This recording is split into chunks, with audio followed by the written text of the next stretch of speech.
يخلق ما لا تعلمون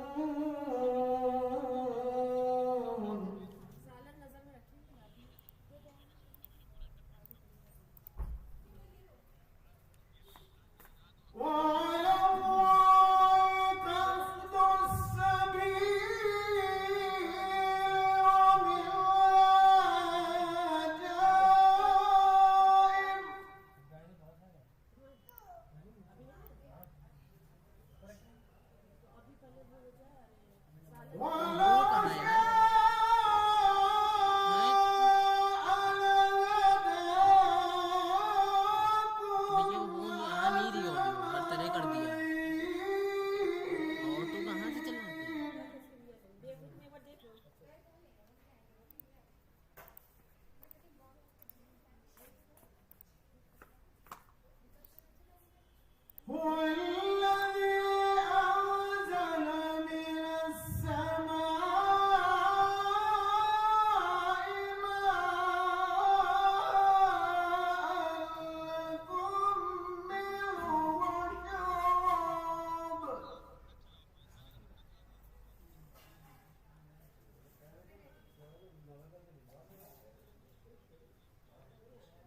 لكم منه شراب ومنه شجر فيه تسيمون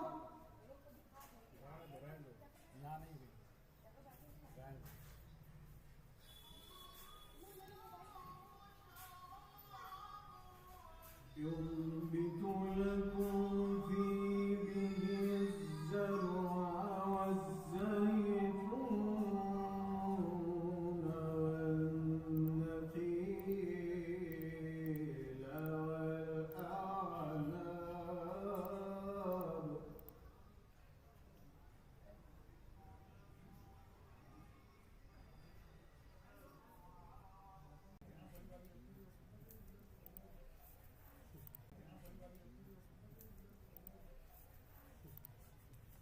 وسخر لكم الليل والنهار والشمس والقمر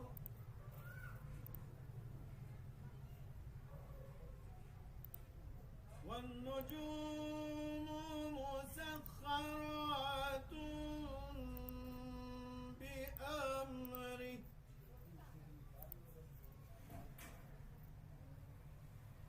إن في ذلك لآيات لقوم يعقلون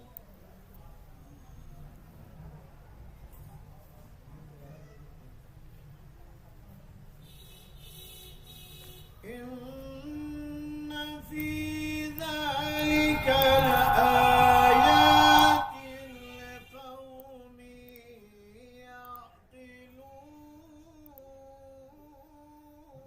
يعقلون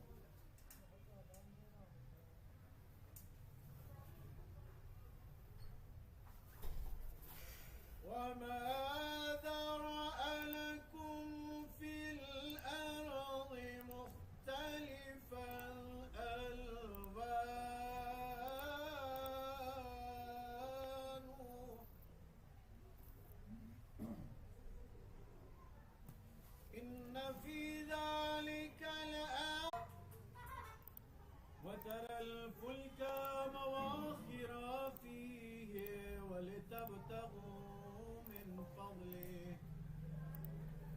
ولتبتغوا من فضله ولعلكم تشكرون بسم الله الرحمن الرحيم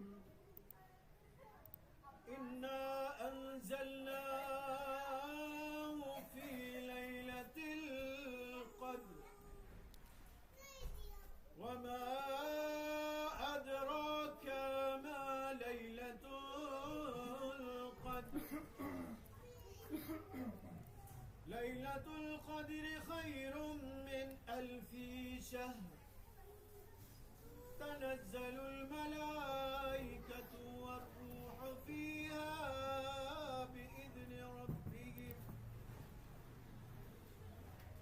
بإذن ربهم من كل أمر سلام هي حتى مطلع الفجر صدق الله العلي العظيم وصدق رسوله النبي الكريم ونحن على ذلك من الشاهدين والحمد لله رب العالمين اللهم صل على محمد وآل محمد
ضرورت یہاں کس اعتبار سے؟ خطیبوں کی یہ بے زبانی مجھے بولنا سکھا دے گا، یہ بے زبانی مجھے بولنا سکھا دے گا، علی کا شیر نظر۔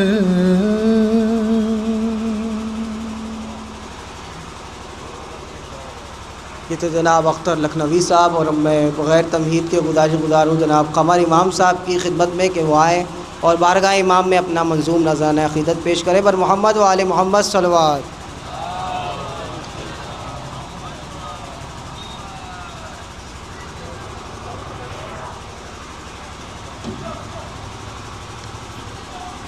صلوات بھیجیے محمد علی۔ ایک مطلب 4-5 ٹھنڈا پانی جب ملے شرط وفا لکھ دیجیے، ٹھنڈا پانی جب ملے شرط وفا لکھ دیجیے، آنسوؤں سے داستان کربلا لکھ دیجیے، ٹھنڈا پانی جب ملے شرط وفا لکھ دیجیے، آنسوؤں سے داستان کربلا لکھ دیجیے، آنسوؤں سے داستان کربلا لکھ دیجیے، کربلا کے بعد کوئی کربلا ممکن نہیں، کربلا کے بعد کوئی کربلا ممکن نہیں، کربلا کو کربلا کی انتہا لکھ دیجیے، کربلا کو کربلا کی انتہا لکھ دیجیے۔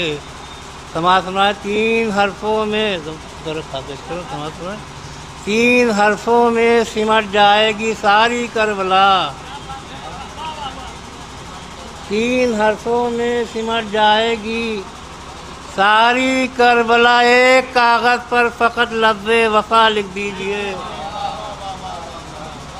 ایک کاغذ پر فقط لفظ وفا لکھ دیجیے، ایک کاغذ پر آج ہی سے میں اسے معصوم کہنا چھوڑ دوں، آج ہی سے میں اسے معصوم کہنا چھوڑ دوں، کب ہوئی عباس سے کوئی خطا لکھ دیجیے،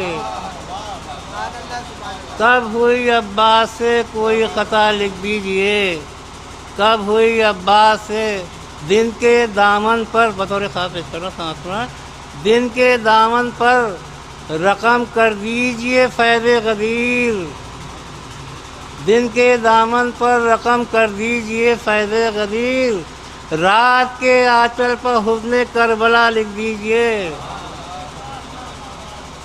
اور خیریت کے ساتھ ساحل تک پہنچ جائیں گے آپ، کشتیوں پر یا علی مشکل کشا لکھ دیجیے،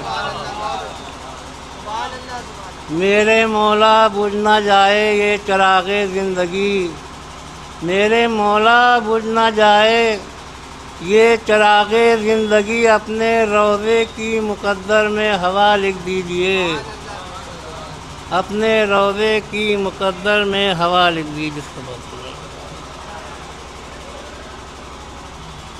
ماشاء اللہ، جزاک اللہ۔ یہ تھے جناب قمر امام صاحب جو بارگاہ امام میں اپنا منظوم نذرانہ عقیدت پیش کر رہے تھے۔ ایک اعلان ہے، آپ لوگ سماعت فرما لیں۔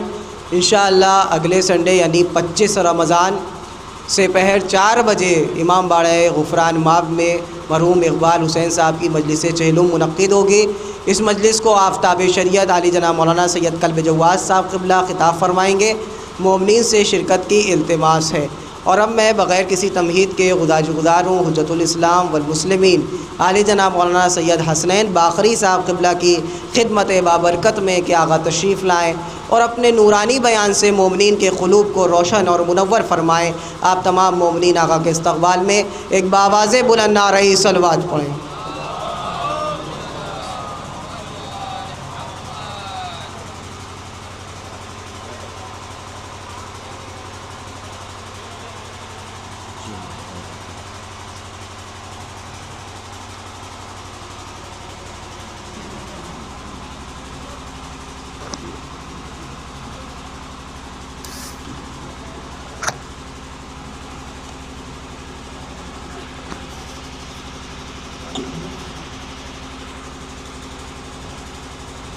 الفاتحة. بسم الله الرحمن الرحيم. الحمد لله رب العالمين الرحمن الرحيم مالك يوم الدين إياك نعبد وإياك نستعين اهدنا الصراط المستقيم صراط الذين أنعمت عليهم غير المغضوب عليهم ولا الضالين. أعوذ بالله السميع العليم من الشيطان الرجيم. بسم الله الرحمن الرحيم. الحمد لله رب العالمين والصلاة والسلام على أشرف الأنبياء والمرسلين خاتم النبيين رحمة للعالمين بالقاسم محمد وآله الطيبين الطاهرين المعصومين المظلومين لا سيما بقية الله في الأرضين أرواحنا وأرواح العالمين على تراب مقدمه الفداء ولعنة الله على أعدائهم وغاصبي حقوقهم وقاتليهم أجمعين. أما بعد قال أمير المؤمنين علي بن أبي طالب عليه الصلاة والسلام أعينوني بورع واجتهاد وعفة وسداد. صلوات پڑھیں بر محمد و آل محمد. گزارش ہے ایک دفعہ سورہ الحمد اور 3 دفعہ سورہ قل هو اللہ کی تلاوت فرما کر مرحوم و مغفور ماسٹر سید اقبال حسین عابدی ابن سید حامد حسین عابدی صاحب کی روح کو ایصال فرما دیں. اللہم صل علی محمد و آل محمد. بسم اللہ الرحمن الرحیم. الحمد للہ رب العالمین الرحمن الرحیم مالک یوم الدین ایاک نعبد و ایاک نستعین اهدنا الصراط المستقيم صراط الذين أنعمت عليهم غير المغضوب عليهم ولا الضالين. بسم الله الرحمن الرحيم. قل هو الله أحد الله الصمد لم يلد ولم يولد ولم يكن له كفوا أحد. بسم الله الرحمن الرحيم. قل هو الله أحد الله الصمد لم يلد ولم يولد ولم يكن له كفوا أحد. بسم الله الرحمن الرحيم. قل هو الله أحد الله الصمد لم يلد ولم يولد ولم يكن له كفوا أحد. كذلك الله ربي صدق الله العلي العظيم. صلوات پڑھیں بر محمد و آل محمد. یہ آج کی شب غم کی شب ہے. مولائے متقیان امیر المومنین مولا الموحدین حضرت علی ابن ابی طالب علیہ افضل الصلاۃ والسلام کی سر مبارک کے اوپر ضربت لگنے کی شب ہے. شب ضربت ہے، شب غم ہے، اور ساتھ ہی ساتھ یہ شب قدر بھی ہے. انتہائی عظیم شب ہے، انتہائی اہم شب ہے. دونوں مناسبتیں ہیں، دونوں اہمیت کی حامل ہیں. ایک طرف مولائے متقیان کا غم ہے، امیر المومنین سے منسوب یہ رات ہے، اور دوسری طرف شب قدر بھی ہے، یعنی تقدیر کی رات ہے، انسان کے فیصلے کی رات ہے. اور شب قدر خود قرآن کریم نے کہا ہے کہ انا انزلناہ فی لیلۃ القدر. تمہیں کیا معلوم کہ شب قدر کیا ہے؟ وما ادراک ما لیلۃ القدر. پہلا جملہ تھا کہ ہم نے قرآن کو شب قدر میں نازل کیا، اور تم کو کیا معلوم کہ شب قدر کیا ہے؟ لیلۃ القدر خیر من الف شہر. یہ ایک رات 1000 مہینوں سے بہتر ہے. یہ قرآن کی آیت ہے، قرآن کا جملہ ہے. اور ضمناً یہ توجہ کے لیے کہ ہم یہ نہ سوچیں کہ ہمارے ہاں شب 23 شب قدر ہے. نہیں، ہو سکتا ہے آج ہی شب قدر ہو سکتا ہے پرسوں ہو. 19 سے 29 کے درمیان کوئی شب قدر ہے. خود معصومین نے معین نہیں کیا، زیادہ احتمال شب 23 کا ہے، لیکن اس سے بھی غفلت نہ ہونا چاہیے، توجہ رکھنا چاہیے. انتہائی اہم رات ہے، اور پھر قسمت اور فیصلے کی رات ہے. اور شاید یہ 2 راتیں جو امیر المومنین سے منسوب راتیں ہیں، یہ بھی اس بات کا پیغام ہو کہ اگر کوئی فیصلہ تمہارا ہو سکتا ہے تو امام علی کے ذریعے ہو سکتا ہے. اگر کوئی فیصلہ ہوگا تو امیر المومنین کے وسیلے سے ہوگا. یعنی درمیان میں علی ہوں گے تب اچھے فیصلے کی امید رکھو، اور اگر علی نہیں ہے تو پھر اچھے فیصلے کی امید نہ رکھو. یعنی اگر مولا علی ہیں تو پھر دنیا بھی کامیاب ہے، آخرت بھی کامیاب ہے۔ اگر علی نہیں ہے تو دنیا میں بھی ناکامی ہے، آخرت میں بھی ناکامی ہے۔ یہ مولائے کائنات سے منسوب شب ہے۔ یقیناً شب قدر بھی اپنی جگہ فضیلت رکھتی ہے، اہمیت رکھتی ہے، انشاءاللہ اس کی جانب توجہ رہے گی کہ غم بھی منانا ہے اور اس سے غافل نہیں ہونا ہے۔ اپنے لیے، دیگر افراد کے لیے، خصوصاً جو دنیا میں حالات ہیں، مومنین جن حالات سے گزر رہے ہیں، ایران میں بالخصوص جو حالات ہیں اس کی جانب بھی ہم توجہ رکھیں۔ دعاؤں کا اثر ہوتا ہے، دعائیں اثر انداز ہوتی ہیں۔ ہم یہ نہ سوچیں کہ ہماری دعا سے کیا ہوتا ہے، نہیں، دعا سے بہت کچھ ہوتا ہے۔ ہمیں دعا میں غفلت نہیں کرنا ہے، دعا سے کمی نہیں کرنا ہے۔ حالات کے لیے بھی دعا کریں، جو صورتحال سامنے آئی ہے اس کے لیے بھی دعا کریں، اپنے لیے، دیگر مومنین کے لیے۔ اور یہ رات امام عصر سے منسوب رات ہے۔ یہ جو قرآن نے کہا ہے کہ ملائکہ نازل ہوتے ہیں تو ہمارے اور آپ کے پاس نہیں آتے ہیں بلکہ امام وقت کے پاس آتے ہیں۔ یہ جو ملائکہ نازل ہوتے ہیں، جو حجت خدا ہوتا ہے اس کے پاس آتے ہیں، جو امام وقت ہوتا ہے اس کے پاس آتے ہیں، جو ولی خدا ہوتا ہے اس کے پاس آتے ہیں، جو اللہ کی حجت روئے زمین پر ہوتی ہے، ہر شب قدر میں ملائکہ اس کے پاس آتے ہیں۔ اور ساتھ ہی ساتھ یہ جو امام کے پاس آتے ہیں، امام کے وجود کی بھی آج شب دلیل ہے۔ لیکن یہ بھی ایک پیغام ہے کہ جب امام کے پاس آتے ہیں تو ہر زمانے میں امام ہوتا ہے، تبھی ملائکہ قرآن کہہ رہا ہے کہ آتے ہیں۔ اس کے ایک معنی یہ ہے کہ ہمیں آج کی شب میں اس بات کا بھی یقین ہے، مزید یقین کرنا ہے کہ ہم لاوارث قوم نہیں ہیں بلکہ ہمارا اصلی وارث ہمارا امام ہے۔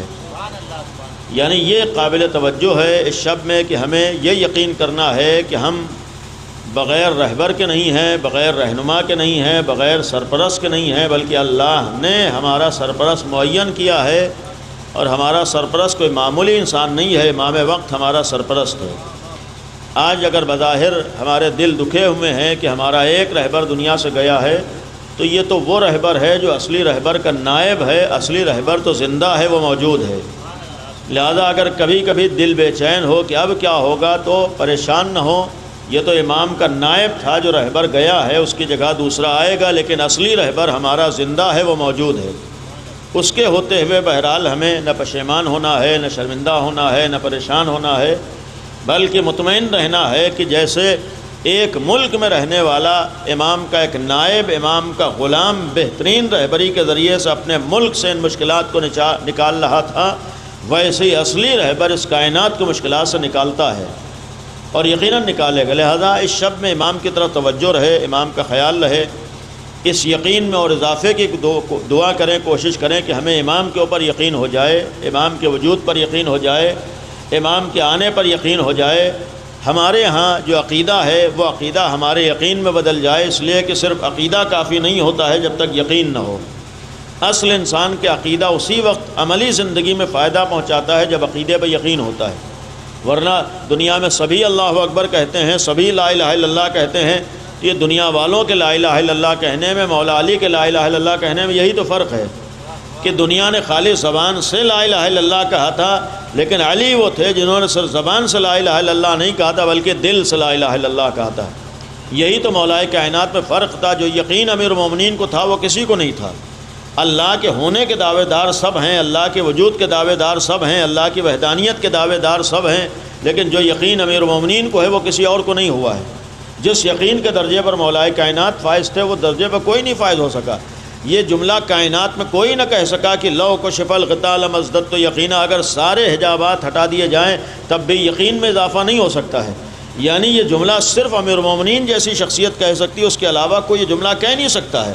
یعنی ہمارے اور خدا کے درمیان کوئی حجاب نہیں ہے، ہمارے خدا کے درمیان کوئی رکاوٹ نہیں ہے، بلکہ یہی تو مشہور جملہ فرمایا تھا کہ ما عابد ربا لمرا، ہم ایسے رب کی عبادت کرتے ہی نہیں ہیں جسے دل کی نگاہوں سے نہ دیکھ رہے ہوں۔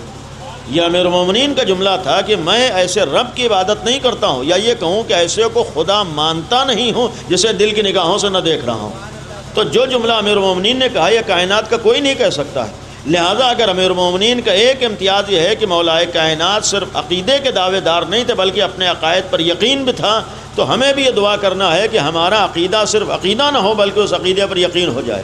اگر ہمارا ایک عقیدہ یہ ہے کہ ہمارا امام موجود ہے، ہمارا عقیدہ یہ ہے کہ امام زندہ ہے، ہمارا عقیدہ یہ ہے کہ امام رہبری کر رہا ہے، ہمارا عقیدہ یہ ہے کہ امام کائنات کے لیے نجات کا سبب ہے، تو صرف عقیدہ نہ ہو بلکہ اس عقیدے پر یقین بھی ہو کہ اصلی رہبر تو ہمارا زندہ ہے، اصلی رہبر تو ہمارا موجود ہے، اصلی رہبر تو ہمارا آج پایا جا رہا ہے۔ تو لہٰذا اس شب قدر میں یہ دعا کریں کہ ہمیں یقین ہو جائے۔ لہٰذا دوسری چیز جو مولا کائنات کی ذات گرامی ہے، اس شب کی ایک دعا یہ ہو کہ ہم امیر المومنین کی تعلیمات پر عمل کر سکیں۔ پہلی دعا یہ ہو کہ ہم امام کو پہچان سکیں۔ امام کو پہچاننے کا مطلب ہے امامت کی معرفت۔ امام کے معنی یہ نہیں ہے کہ صرف کسی ایک امام کو ماننا ہے، امام کے معنی یہ ہے کہ جو سلسلہ امامت ہے اسے پہچاننا ہے۔ یہ جو ہمارے ہاں کہا جاتا ہے معرفت امام، معرفت امام کے معنی صرف ایک امام کو ماننا نہیں ہے۔ معرفت امام کے معنی یہ ہے کہ مکمل امامت کی معرفت رکھنا ہے۔ معرفت امام کے معنی یہ ہے کہ پہلے سے آخری تک کے امام کو ماننا ہے۔ معرفت امام کے معنی یہ ہے یہ بھی معلوم ہو کہ ہمارا پہلا امام کون ہے، یہ بھی معلوم ہو کہ ہمارا آخری امام کون ہے۔ معرفت امام کے معنی زمانے کے علی کو پہچاننا ہے۔ معرفت امام کے معنی یہ ہے کہ زمانے کے حسین کو پہچاننا ہے۔ معرفت امام کے معنی یہ ہے کہ زمانے کے زین العابدین کو پہچاننا ہے۔ یعنی اس کے معنی یہ ہے کہ اگر آخری امام کے زمانے میں ہم ہیں تو ہمیں یہ یقین ہو کہ یہ سلسلہ امامت امیر المومنین سے شروع ہوا ہے جو آخری امام تک آیا ہے۔ عقیدہ امامت کے معنی یہ ہے کہ ہمیں امیر المومنین کی امامت پر بھی یقین ہو، 11 اماموں کی امامت پر بھی یقین ہو۔ یہ ہے عقیدہ امامت۔ اور جب عقیدہ امامت ہوگا، شبۂ قدر میں ایک دعا ہماری یہ بھی ہو کہ ہم امام کو پہچان سکیں، ایک دعا ہماری یہ ہو کہ ہمیں معرفت امام ہو سکے، ایک شب قدر میں دعا یہ ہو کہ ہم امام کے چاہنے والے بن سکیں۔ جہاں ان شبۂ قدر میں ہم اپنے مادیات کے لیے دعا کرتے ہیں، اپنی ضرورتوں کے لیے دعا کرتے ہیں، اپنی احتیاجات کو اللہ کی بارگاہ میں پیش کرتے ہیں، اپنے مالیات کے مسائل اللہ کی بارگاہ میں پیش کرتے ہیں، اپنے زندگی کے مسائل کو اللہ کی بارگاہ میں پیش کرتے ہیں، وہیں یہ بھی دعا کریں کہ خدایا آج کے شب میں جو علی سے منسوب شب ہے ہمیں امیر المومنین کی معرفت عطا کر دے۔ اس شب میں ہم یہ دعا کریں کہ خدایا ہمیں علی کا چاہنے والا بنا دے۔ خدایا ہم نے اگر زبان سے اپنے کو علی کا چاہنے والا کہا ہے تو حقیقی معنی میں ہم علی کے چاہنے والے بن جائیں۔ ہماری ایک دعا یہ ہے کہ اگر ہم نے زبان سے اپنے کو علی کا شیعہ کہا ہے تو حقیقی معنی میں ہم علی کے شیعہ بن جائیں۔ ہماری ایک دعا یہ ہو کہ خدایا اس شب میں اگر ہم مولا کو دیکھ کر ناز و فخر کرتے ہیں تو ہمیں ایسا بنا دے کہ ہمارا مولا بھی ہم کو دیکھ کر ناز و فخر کر سکے۔ یہ دعا کرنا ہے کہ خدایا مولا کو دیکھ کر اکیلے ہم خوش نہ ہوں بلکہ ہم ایسے بن جائیں کہ ہمارا مولا بھی خوش ہو جائے۔ ہمیں اصل دعا یہ کرنا ہے، اپنی خوشی کی دعا نہیں کرنا ہے بلکہ مولا کی خوشی کی بھی دعا کرنا ہے۔ جہاں خود دل خوش ہو کہ علی جیسا امام ہم کو ملا ہے، ویسے یہ دعا کرنا ہے کہ خدایا علی کو بھی خوش کر دے کہ ایسے چاہنے والے ملے ہیں۔ صلوات پڑھیں بر محمد و آل محمد۔ تو یہ حقیقت ہے کہ بے فضائل کمالات کے حامل ہیں، بے حساب فضیلتوں کے حامل ہمارے مولا ہیں، خوبیاں ہیں، اچھائیاں ہیں، لیکن ایک رخ اہل بیت کا یہ ہے کہ کمالات ہیں، خوبیاں ہیں، ان کی اچھائیاں ہیں، لیکن یہ ایک ایسا رخ ہے کہ جو ہمارے بس میں نہیں ہے۔ دو اعتبار سے، ایک تو ہم جو اہل بیت کے واقعی فضائل ہیں جتنا بھی ایڑی چوٹی کا زور لگا لیں ہم ان فضائل و کمالات کو سمجھنے کی لیاقت و اہلیت نہیں رکھتے ہیں۔ یہ یقین رکھیے گا، یعنی ان کا جو مرتبہ ہے ہمارے سوچنے کی حد سے بہت کم ہے۔ یعنی جہاں پر ہمارے سوچنے کی حد ختم ہوتی ہے وہاں سے آل محمد کے کمالات کا آغاز ہوتا ہے۔ یعنی ہمارے اندر وہ اہلیت نہیں ہے، ہمارے اندر وہ لیاقت نہیں ہے۔ یوں ہی پیغمبر نے جملہ نہیں فرمایا تھا، یہی تو عظمت امام المومنین کو پیش کیا تھا کہ یا علی تمہیں کسی نے نہیں پہچانا ہے سوائے خدا کے اور میرے۔ اس کے معنی یہ ہے کہ علی جیسی ذات کو پہچاننے کے لیے یا خدا کا ہونا ضروری ہوتا ہے یا رسول کا ہونا ضروری ہوتا ہے۔ تو جب خدا اور رسول حقیقی معنی پہچان سکتے ہیں تو ہماری اور آپ کی کوئی حیثیت نہیں ہے۔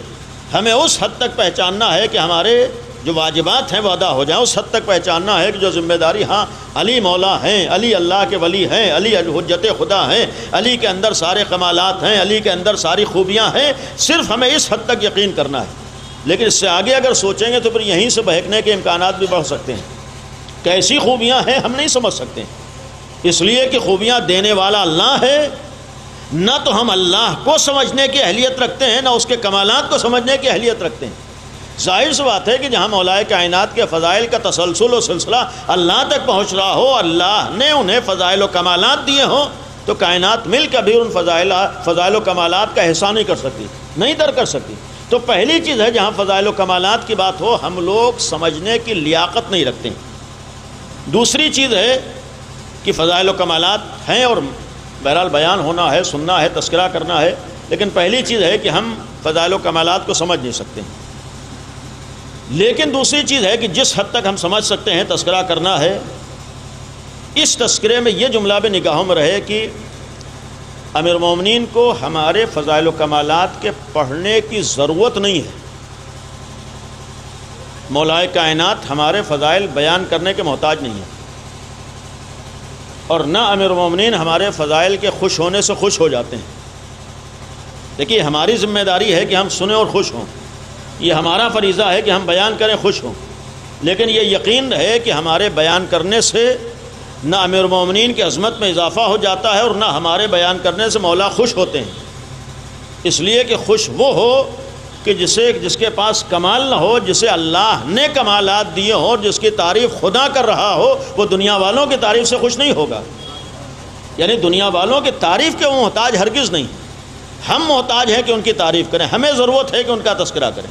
امیر المومنین کو احتیاج نہیں ہے، امیر المومنین کو ضرورت نہیں ہے، اور نہ امیر المومنین بہرحال ہماری تعریف سے خوش ہوتے ہیں، اور پوری دنیا امام علی کی تعریف نہ کرے، اس سے امام علی کی عظمت پہ کوئی کمی نہیں آتی ہے۔ پوری دنیا امام علی کے دشمن ہو جائے تب بھی ذرہ برابر مولا کائنات کی عظمت پہ کمی نہیں آ سکتی۔ تو ایک پہلو ہے امام علی کے فضائل و کمالات کا، ہماری ذمہ داری ہے اور ہم لوگ اس ذمہ داری کو کوشش کرتے ہیں ادا کرنے کی کہ ان کے فضائل پڑھیں، ان کے فضائل بیان کریں، سنیں، خوش ہوں۔ لیکن پہلی چیز میں نے عرض کی کہ ان فضائل و کمالات میں ہم نہ تو حق ادا کر سکتے ہیں اور نہ وہی سب کچھ ہمارے لیے ہے، ذمہ داری ہے بیان کرنا ہے، لیکن اس کا جو دوسرا رخ ہے وہ ہم سے متعلق زیادہ ہے۔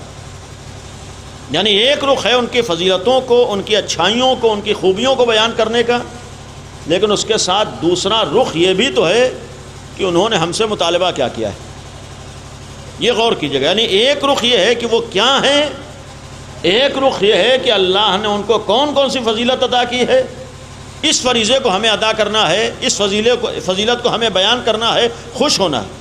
لیکن امام علی کے سلسلے میں یہی صرف رخ نہیں ہے، بلکہ اس سے اہم رخ ہمارے لیے یہ بھی تو ہے کہ اگر ہم نے مولا کے فضائل کو بیان کیا ہے تو کبھی نہ کبھی یہ تو پلٹ کے دیکھیں کہ اگر مولا کے فضائل بیان کر رہے ہیں تو خود ہم کیا ہیں، یا کبھی تو ہم یہ دیکھیں کہ اگر ہم مولا کے فضائل بیان کر رہے ہیں تو مولا نے بھی اپنے چاہنے والوں کے کچھ فضیلتوں کو بیان کیا ہے۔ اگر ہم یہ خوش ہو کہ علی ابن ابی طالب میں یہ اچھائیاں ہیں تو علی نے بھی اپنے چاہنے والوں کی کچھ اچھائیوں کا تذکرہ کیا۔ ایسا نہیں ہے کہ مولا علی نے کوئی بات نہ بیان کی ہو، مولا علی نے یہ بھی بیان کیا ہے کہ ہمارے شیعہ کو کیسا ہونا چاہیے، ہمارے چاہنے والے کو کیسا ہونا چاہیے، ہمارے مولائی کو کیسا ہونا چاہیے۔ یعنی جیسے ہم اپنے مولا کی تعریف کرتے ہیں جو کرنا چاہیے، مولا کا ذکر کرتے ہیں جو کرنا چاہیے، لیکن پلٹ کے دوسرے رخ کو بھی تو دیکھنا ہے کہ ہمارا مولا کیسا چاہنے والا دیکھنا چاہتا ہے۔ اس منزل میں تو ہم کامیاب ہو جاتے ہیں کہ جیسا ہم مولا چاہتے تھے ویسا ہمیں مولا مل گیا ہے، لیکن دوسرے رخ پر بھی آ کر غور کرنا ہے کہ مولا جیسے چاہنے والے چاہتے تھے ویسے چاہنے والے انہیں ملے ہیں یا نہیں ملے ہیں۔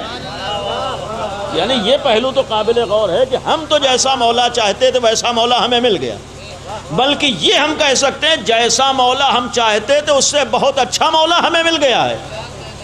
یعنی ہم تو اس اچھائی کو سوچ بھی نہیں سکتے تھے، ہماری فکر اور سوچ سے بہت اچھا مولا ہمیں ملا ہے۔ تو اگر ہمارے حساب سے مولا ہم کو بہت اچھا مل گیا تو کبھی تو یہ سوچنا ہے کہ مولا کو بھی تو یہ خوشی ہو کہ ہمیں چاہنے والے بہت اچھے مل گئے۔ انشاءاللہ آپ سب اچھے ہیں، لیکن میں اپنے لیے عرض کر رہا ہوں کہ ہمیں کوشش کرنا ہے کہ ہم مولا کی نگاہ میں اچھے ہو جائیں۔ لہذا مولا کی نگاہ میں اچھے ہونے کے لیے خود مولا کی باتوں سے بڑھ کر کوئی بات نہیں ہو سکتی۔ ایک روایت ہے مولا کائنات کی جو آپ کے سامنے تلاوت کی ہے۔ کوشش کریں کہ ان 3 دنوں میں جو امیر المومنین سے منسوب دن ہے ضرور ہم غم بنائیں، ضرور سینہ زنی کریں، ضرور آنسو بہائیں، لیکن کچھ دیر اپنا امیر المومنین کی تعلیمات کو پڑھنے میں بھی ضرور نکالیں۔ یعنی یہ طے کریں کچھ نہ کچھ باتیں ہم مولا کی پڑھیں گے۔ ایک بہترین امیر المومنین کا کلام ہمارے نہج البلاغہ کی شکل میں۔ افسوس ہوگا کہ اگر ہم اپنے کو علی والا کہیں اور نہج البلاغہ ہمارے گھروں میں ہو اور ہم مطالعہ نہ کرتے ہوں۔ یعنی یہ بھی ہماری ایک ذمہ داری ہونا چاہیے کہ جہاں ہم امیر المومنین کے عاشق ہیں تو امیر المومنین کی تعلیمات کو بھی پڑھنے پر کوشش کریں۔ آج ضرورت نہیں ہے کہ ہم ضرور جا کر کتاب خریدیں، آپ کے موبائل میں ساری چیزیں ہیں، انہی چیزوں میں آپ کے نہج البلاغہ بھی آپ کے موبائل میں ہے۔ توفیق کی ضرورت ہے، آج ہر زبان میں آپ کو ترجمہ مل جائے گا، آپ جس زبان میں پڑھنا چاہیں نہج البلاغہ آپ کو مل جائے گا۔ اسی نہج البلاغہ میں ایک خط ہے امیر المومنین کا، اس طرح کے متعدد خطوط ہیں، بہت مشہور خط ہے، طولانی خط ہے، اس کے چند جملات صرف عرض کروں گا اور بعض افراد کے سنے ہوئے وہ خط ہیں۔ امام نے یہ خط بھیجا تھا، اپنے ایک ظاہری حکومت کا زمانہ ہے، اور زیادہ تر نہج البلاغہ میں جو امیر المومنین کے خطوط ہیں، خطبات ہیں، حدیثیں ہیں، زیادہ تر وہ سارے خطبات و خطوط ظاہری حکومت کے زمانے کے ہیں۔ یعنی یہ بھی ایک لمحہ فکریہ ہے، سوچنے والی چیز ہے کہ اہل بیت کے ہاں ایک سوال ہوگا کہ امیر المومنین کے جو نہج البلاغہ میں خطبات ہیں اور خطوط ہیں، یہ صرف ظاہری حکومت کے زمانے کی کیوں ہیں؟ اس سے پہلے کے خطوط و خطبات آپ کو شاذ و نادر شاید کوئی امیر المومنین کی حدیث آپ تک پہنچے، بہت کم ہیں۔ یا یہ کہوں کہ رسول اللہ کے زمانے میں امیر امام علی کے نہ خطبات آپ کو آسانی سے ملیں گے، نہ خطوط آسانی سے ملیں گے، نہ حدیثیں آسانی سے ملیں گی۔ سوال یہ ہے کہ رسول اللہ کے زمانے میں امیر المومنین کے پاس وہ مثلاً علم و صلاحیت نہیں تھی جو یقیناً تھی، تو پھر مولا کائنات کے خطوط کیوں نہیں ہیں، امیر المومنین کے خطبات کیوں نہیں؟ اس کی ایک وجہ علماء نے یہ بیان کی ہے کہ اس کی ایک وجہ یہ تھی کہ اہل بیت کے گھرانے میں احترام کا ایک طریقہ یہ بھی تھا کہ جب تک بڑا موجود رہتا تھا چھوٹا خود سے اپنے کمالات کو ظاہر نہیں کرتا تھا۔ یعنی ایسا نہیں ہے کہ مولا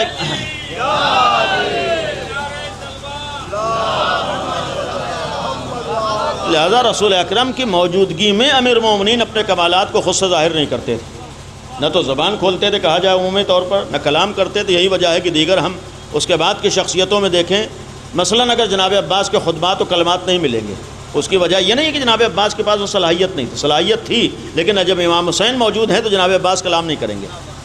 اگر بعض اماموں کی بہت زیادہ تفصیلی باتیں ہمارے ہاں نہیں ہیں، اس کی ایک وجہ یہ بھی ہے کہ بڑے کے ہوتے ہوئے چھوٹا کلام نہیں کرتا تھا، یہ بھی ایک تہذیب کا طریقہ تھا۔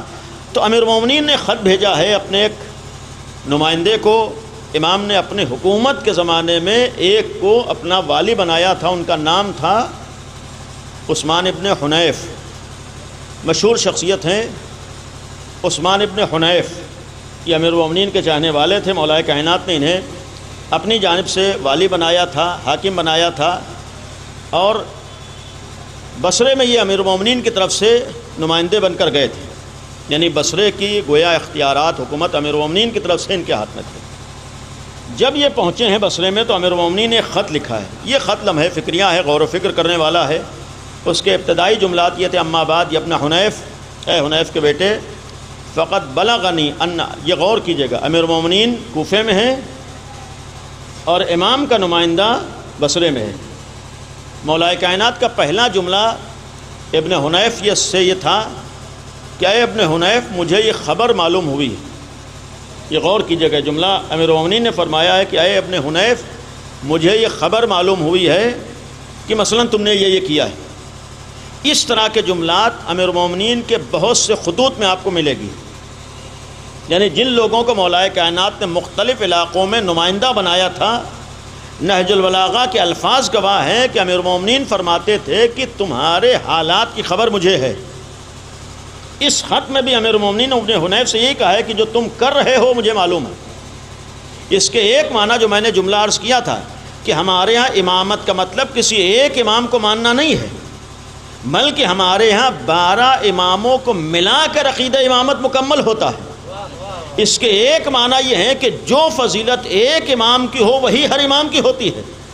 اگر یہ مولا کائنات اپنی زندگی میں اپنے زمانے میں فرما رہے ہیں کہ اے ابن حنیف یا اے فلاں شخص، تمہیں یہ معلوم ہونا چاہیے کہ مجھے تمہارے بارے میں اطلاع ہے، تمہارے بارے میں خبر ہے، مجھے پتہ ہے کہ تم کیا کر رہے ہو، یہ امیر المومنین صرف ابن حنیف سے نہیں کہہ رہے ہیں، بلکہ رہتی دنیا تک چاہنے والوں کو پیغام دے رہے ہیں کہ عقیدہ امامت کے ایک معنی یہ بھی ہونا چاہیے کہ تمہیں یہ معلوم رہے کہ تم کچھ بھی کرتے ہو تمہارے امام کو تمہارے کاموں کی خبر ہوتی ہے۔ یہ نہ سوچ لینا کہ تمہارا امام تم سے بے خبر رہتا ہے، وہ جو بے خبر ہو جائے وہ امام نہیں ہوتا ہے، اسی کو اللہ امام بناتا ہے جو کائنات کا علم رکھا کرتا ہے، اور جسے کائنات کا علم ہوتا ہے اسے چاہنے والوں کے کاموں کا بھی علم ہوتا ہے، چاہنے والوں کے کردار کا بھی علم ہوتا ہے۔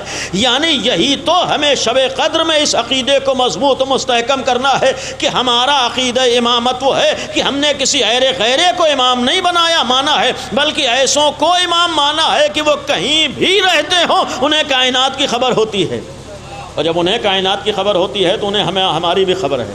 ہم کیا کر رہے ہیں صبح سے شام تک، ہمارے کام کیا ہیں، ہمارے اعمال کیا ہیں، ہماری زبان پہ کیا آتا ہے یہ بھی امام کو پتہ ہے، ہم کون سا عمل انجام دیتے ہیں یہ بھی امام کو پتہ ہے، ہم کون سے معاملات کرتے ہیں یہ بھی امام کو پتہ ہے، اور یہاں تک یہ یقین ہے کہ ہماری فکریں کیا ہیں اس کی خبر بھی امام کو ہوتی ہے۔ جب یہ یقین ہے کہ امام کو خبر ہے تو کم از کم وہ کام کریں کہ جب امام کو خبر ہو تو ہمارے کاموں کو سن کر امام خوش ہو، کہیں ایسا نہ ہو کہ ہمارے کاموں کو سن کر امام، محبت کا مطلب صرف یہ نہیں ہوتا ہے کہ خود، لہذا امام نے پہلا جملہ فرمایا کہ مجھے یہ خبر ملی ہے، اس کا مطلب امام باخبر رہتا ہے۔